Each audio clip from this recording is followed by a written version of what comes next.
Hey everybody, this is Petey from Spinner Rack, and today I wanted to do a video on the Nobel Prize of 2022 that has the same information that's in this Superman issue. But, because I like to do multiple issues at once, we're going to do 13 before that one.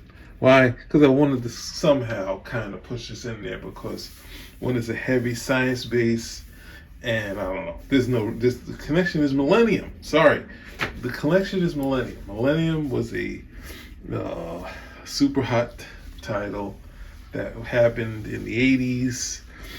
I guess it's 88 that this happened. It went through all the DC titles.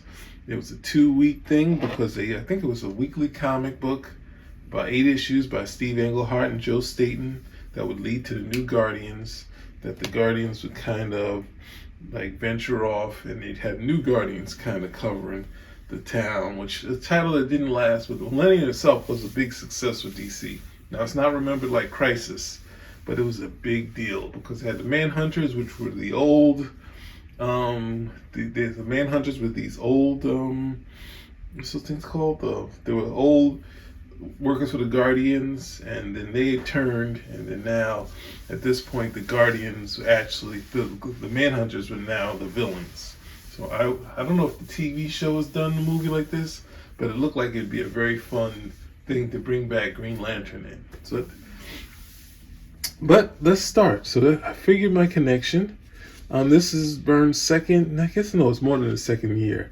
I'm counting 13, but so we had 12 issues, but there's also Man of Steel. So we're well into the second year of this thing. And it starts out this sort of dramatic shot, low angle, and also this thing to give spotlight to this. Like, it looks like it's comic book color, which I always talk about, but it's actually not, right? We go here, and we have this really beautiful setup here. We find out it's just a toy.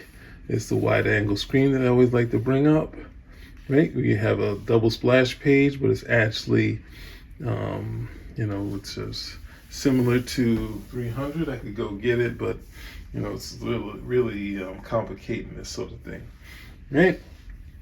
So you have a storytelling. You have this effect that's happening, that's drawing you across at the same time you're reading it.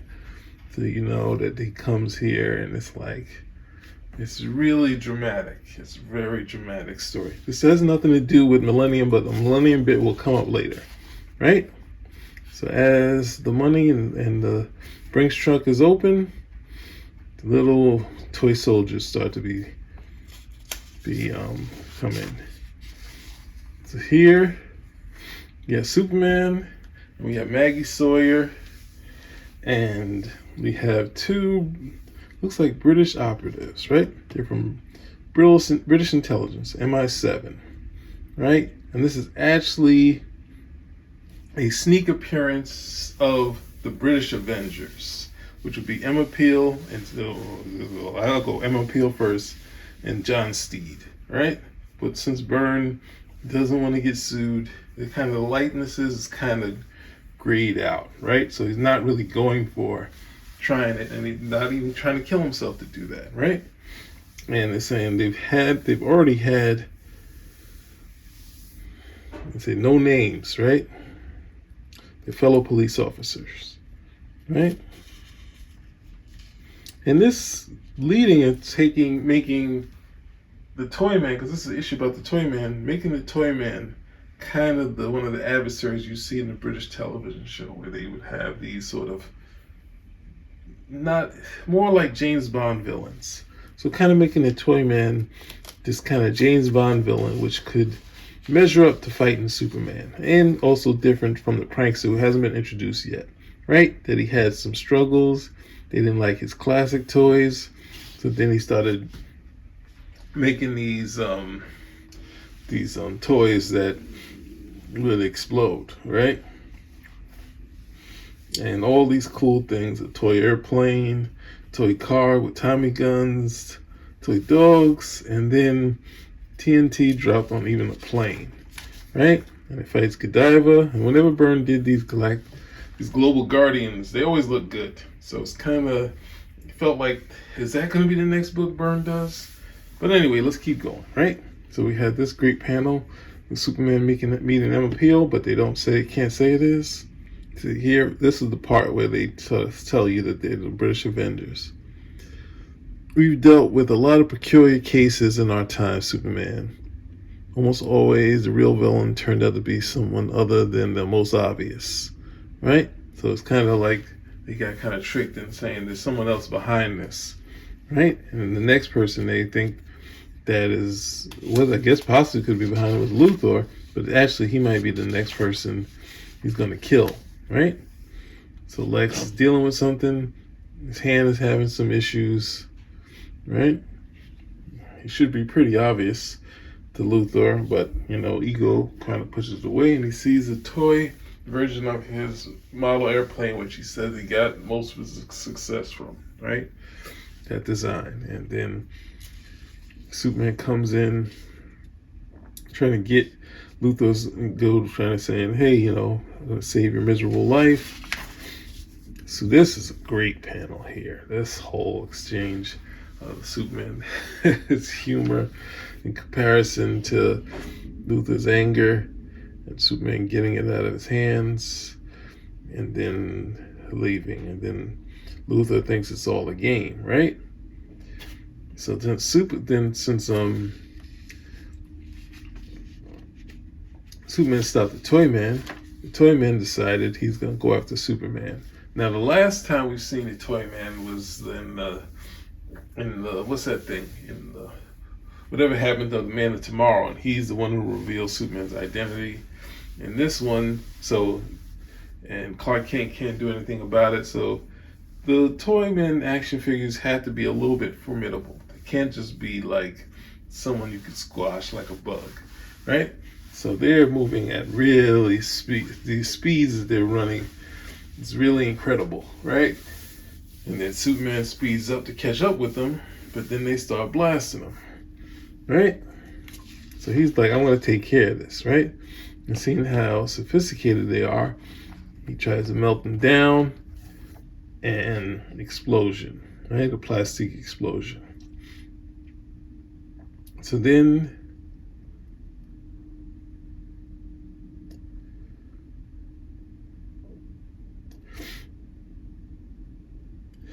as he's stopping them from hitting him and trying to explode them, they're trying to, the concussive thing is kind of bothering Superman, right?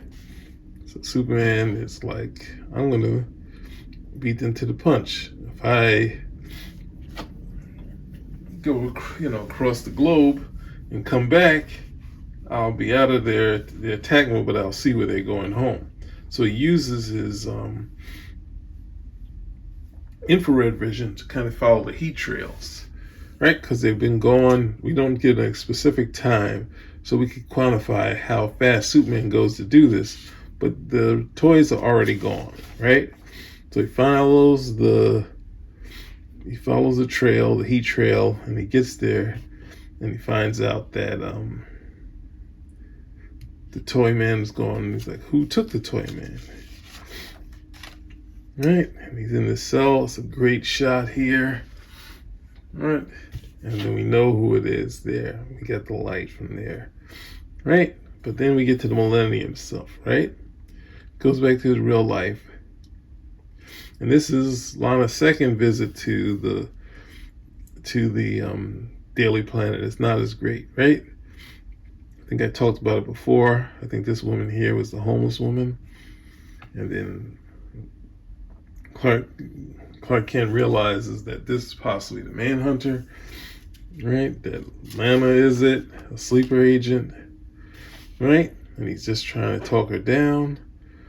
And she's basically outing him in this big argument. And Superman is not turning. He's the hero. He doesn't worry about his secret identity. He's more worried about Lois, about Lana, right? So she's giving it to him in this big argument.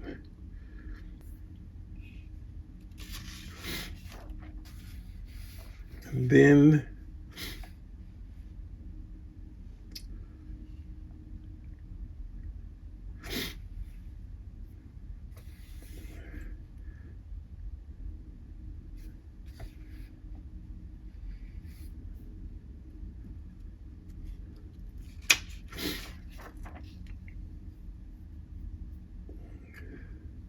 and he chases after Lana, who now has the Manhunter outfit on. So I think it's hard to do because they don't have any kind of real supporting characters to play this out. Who's the Manhunter in the group. But it could be fun as a movie. You have to do a couple movies though. That's kind of rough. I don't know if they could do it. They have to make superheroes Manhunters, right? So we did that one, right? So that was a little involved. I think this isn't on. All right, so we get to this one, right? So now I think there's a Justice League issue that was done by Giffen and DeMatteis, and they basically the first time in the post-crisis where the Justice League got together, and post that, Green Lantern, they're chasing after the High Master. Now you haven't met the High Master, if you know, but he's basically one of the big sort of galactic-sized Manhunters, right? And they've gotten a boost of energy from the Guardians, so they can try to fight and deal with these things. And there's a lot of cool effects that are going there. Byrne's doing a lot of digital sort of compositing, which like I think Kirby did when his Jimmy Olsen. But these kind of work with it, right? So as they go on, they have this kind of talk. And this is very different from the DC Comics Presents, where Superman basically called his ring a trinket. Superman is kind of impressed by him. And at the same time, at times, just like in, I think, this action issue, Green Lantern is also impressed by Superman. But there's aspects where Green Lantern kind of takes the lead, since he is the guardian of space, right? He's always out in space. That's the hook of the character, right? So he's always dealing with aliens. Superman does, but he also saves people and locally, right? So this will be one of the cosmic stories with Superman. And as they fly, Green Lantern says, technically, this way didn't exist till we get here. And that's the Nobel Prize winning idea that was way in Superman way back in 1988. And the Superman says, how is that again? It's kind of like some schools of quantum theory, Superman. There, it is maintained that, at least at a subatomic level, measurements defines the object measured. And Superman says, yes, I've read about that theory. It's almost as if, say, a red ball wasn't red until we observed it ourselves. Right. Then Green Lantern says, right. Well, this area around us is much the same. Right? And he talks about the tree falling in the forest. It only exists because we're here to see it. Right? So this cool bit where I was just like, is that actually... But now it took me, 30 years, maybe a little less than that, to find out, yes, it's true. And this year's Nobel Prize in Physics has been awarded to Alana Spey, John Clauser, and Anton Zeilinger, whose collective works have carried out that test, establishing to most people's satisfaction that Einstein's conventional view of reality is ruled out, that quantum entanglement is real. On October 4th, Alain Aspect, John Clauser, and Anton Zeilinger were awarded the Nobel Prize in Physics for proving that the universe isn't locally real. So they're going through here, they get to this point, and they run into all these globes, right? And it's kind of seamless how he put this digital stuff with the characters, and we get these effects, right? So there's a big explosion, and then the ring kind of saves them, and as they're flying away, Superman kind of gives you the history of the Manhunters, right? Before the Guardians had the Green Lanterns, they had the Manhunters running around the spaceways and handling things, right? And I think there was a Manhunter that was a Simon and Kirby character, and then there was a Kirby Manhunter, and then I think they incorporated this into the whole Manhunters. And then these guys are going to be the new Guardians, and this is the High Master, right, that they talked about. And he jumped dimensions, and now Superman and Green Lantern are jumping dimensions, right? The Superman is falling behind, right? So he's like, his senses all kind of out of whack right now while they're going through dimensions. But he's like saying, what if he looks at these structures and he's like, wait a second. He can kind of put a beam, instead of, blowing these things up, kind of just making it very narrow to break them apart so they can get through them. And we see Superman quickly catch up. And he said, follow behind me, my friend. And he's like, outstanding. So this is the cool part, that they're impressed by each other. But Green Lantern is also skeptical, like saying, hey, this is going too easy. And they get, and see, Superman has this reaction. So you have to, this is one thing that's missing in comic books. Everything is kind of already there. The Superman is pressed by this. And it's like their honeymoon hotel for the Guardians, where they hang out to. So they get there, and since Green Lantern is kind of skeptical, Superman is also gain some skepticism, saying, hey, can't just eat that. Why don't you scan it first? He says, oh wow, it's poisonous. And as immediately as that happened, they're separated, right? So Superman, this huge wall that he can't see anything past. So then he decides to go through the wall, right? And real quickly, the wall is way bigger than he expected, right? And Green Lantern on the other side, he's like, what happened? His ring is going out of power, and the High Master is there, and then he's taking it to the Green Lantern. And Green Lantern is another bit Byrne adds in, that with using the ring, his reflexes might be slowed down. And Superman's going a nice effect, not going full Frank Miller, going kind of solid black, but seeing the S, so it kind of has some Frank Miller to it. Byrne kind of plays on dark type of things. And same here, nice lighting effects here. And Green Lantern finds the outfits of the Guardians, and he's hiding from them. And then this is a nice cool shot where he connects with the Guardians, and they appear. The nude Guardians and their women. It's got through in the code book. And then it was all a ruse, right? He fell for it. Superman realized he's been going around in circles, so immediately uses his X-ray vision, and he's there to help out, right? And puts the beats on the High Master, but Green Lantern's like, no, he can't take him out himself. The Guardians are like saying, hey, we are batteries ourselves. And they charge him up, but he's like, hey, what can we do? Like, he's still all yellow. And of course, Superman, that's the greatest part of the Byrne run, that he's joyous while he's flying. He enjoys being Superman, and he makes him red hot. And then Green Lantern takes him out with this new power, right? But it's still not over. I gotta go into that. So there we go. The Nobel Prize winning Superman issue is right here from 2020, but it was said way back in '88. So thank you for guys listening to this. Thank you for being there for the Time Magazine ones. Those of you who viewed it, I'm really glad that you guys have rushed to it for some reason, but hopefully we can do some more Superman stuff. I got another Adventures of Superman thing I want to do, which is we'll deal with the character Synapse. I think it's going to be a loose sort of thing, but being kind of a comparison between Marv Wolfman's run and the Byrne issue. All right, so Spinner Wreck out.